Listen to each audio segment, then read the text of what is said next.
Pengerusi Majlis Ustaz Ibrahim,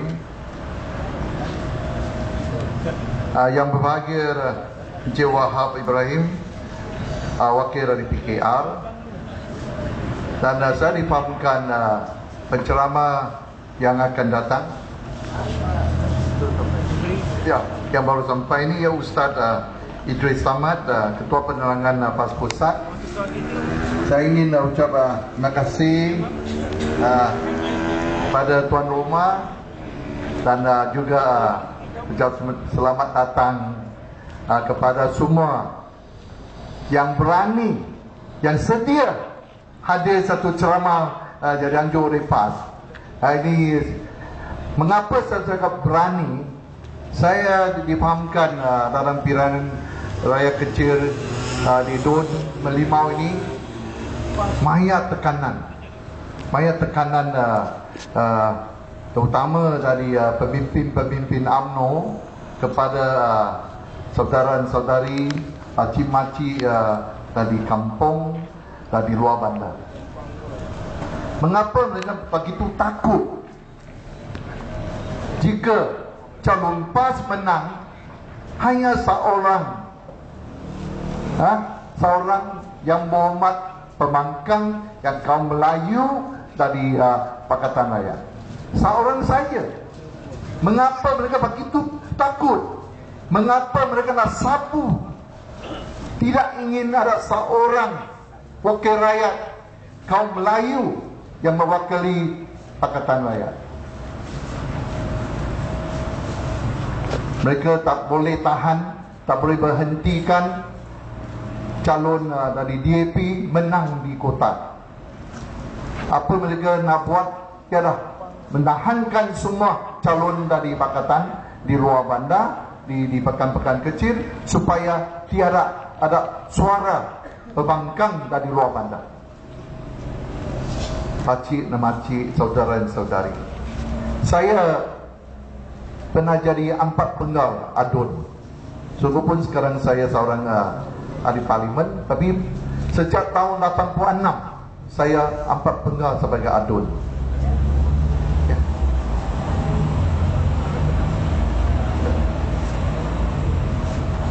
Saya seorang dengan ikhlas. Saya bukan seorang wakil rakyat, seorang ahli politik yang perkauman. Memang saya terima aduan dan saya beri bantuan kepada semua kaum.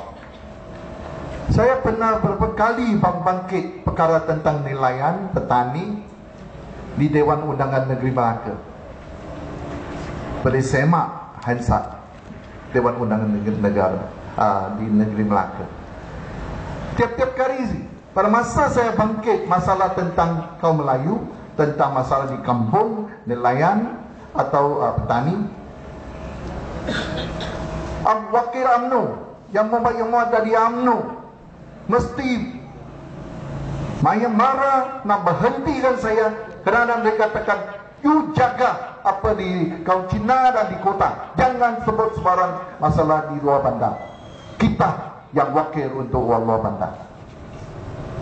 Sebab itu saya amat harap bahawa kali ini di Dun Melimau, pilihan kecil ini, ada seorang yang muhammad dari luar bandar, yang ada pikiran berlainan, tidak bersama mereka yang terlibat dengan rasuah dan menyerahkan kuasa. Kita nak seorang wakil rakyat betul-betul menjagakan kepentingan rakyat, terutama di luar bandar. Kenapa kita perlukan suara yang berlainan dari luar bandar?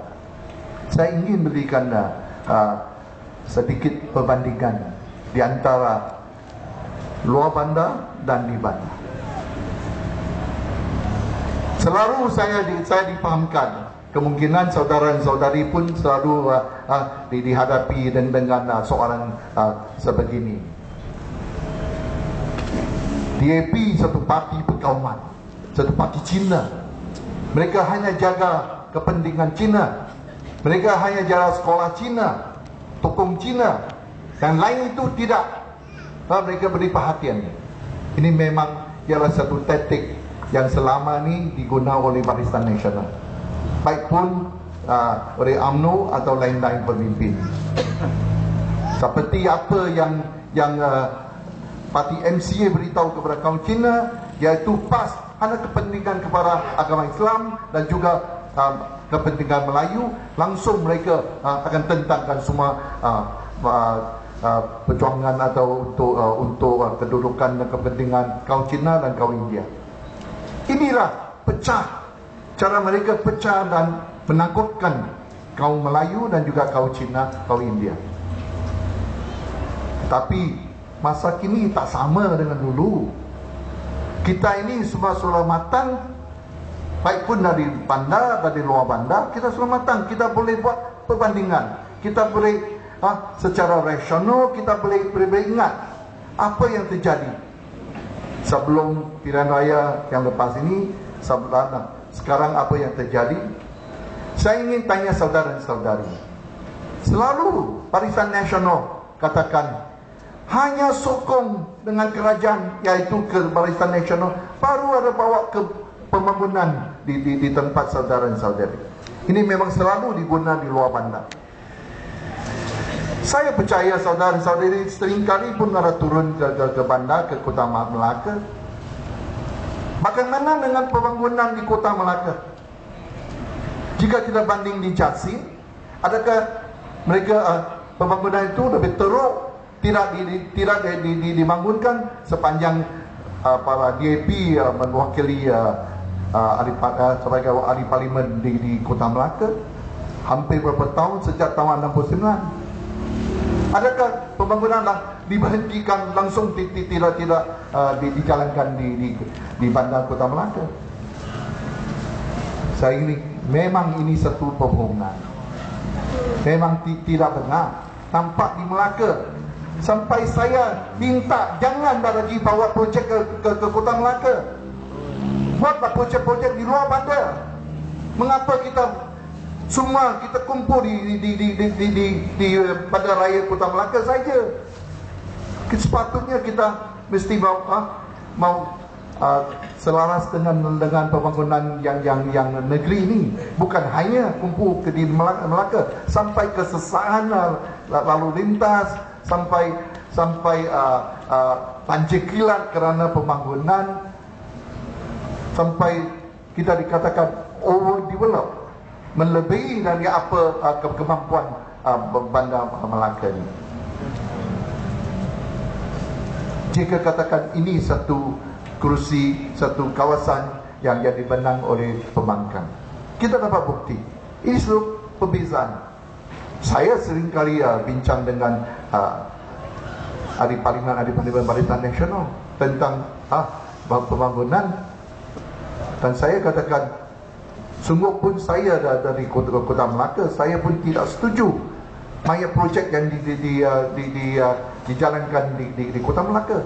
Saya ingat jika kita dapat bangunkan projek ini di tempat-tempat yang lebih sesuai, kita dapat berikan kebaikan, mentambahkan pendapatan oleh rakyat Melaka yang di luar dari Kota Melaka. Ini satu perbandingan yang kita perlu anggap. Jangan kita selalu ditipu oleh mereka.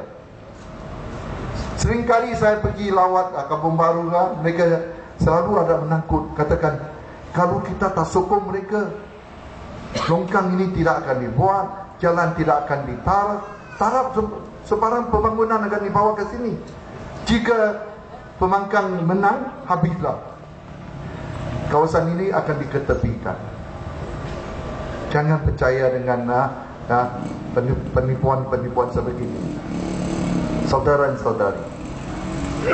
Selepas tsunami politik, kita sudah dapat nampak dengan jelas bagaimana pemimpin atau pentadbiran oleh Pakatan Rakyat dibanding dengan Barisan Nasional. Saya percaya memang melalui maklumat-maklumat atau saluran-saluran yang lain sudah memang boleh buat perbandingan dia di antara kedua-dua. Tapi saya ingin bawa sedikit contoh sedikit bukti kepada saudara-saudari. Mungkin makcik-pakcik tak apa tahu tentang apa yang terjadi di negeri Melaka. Ada juga kawan-kawan selalu beritahu saya, Rostam ni baiklah, sikit-sikit kita ada sikit-sikit masalah dia terus dia sampai tengah malam dia sampai. Kita ada kenduri dia mesti sampai. Kita jika katakan kita ada saudara yang meninggal, dia mesti sampai. Ini memang saya setuju. Ini satu cara Rostam yang berdekat dengan rakyat. Ini saya setuju. Ini memang baik. Tapi yang paling penting selain ini, apa yang Dato' Ali bawa kebaikan kepada negeri Melaka, terutama di luar bandar. Kita sudah tahu negeri Melaka semasa saya jadi adun sampai sekarang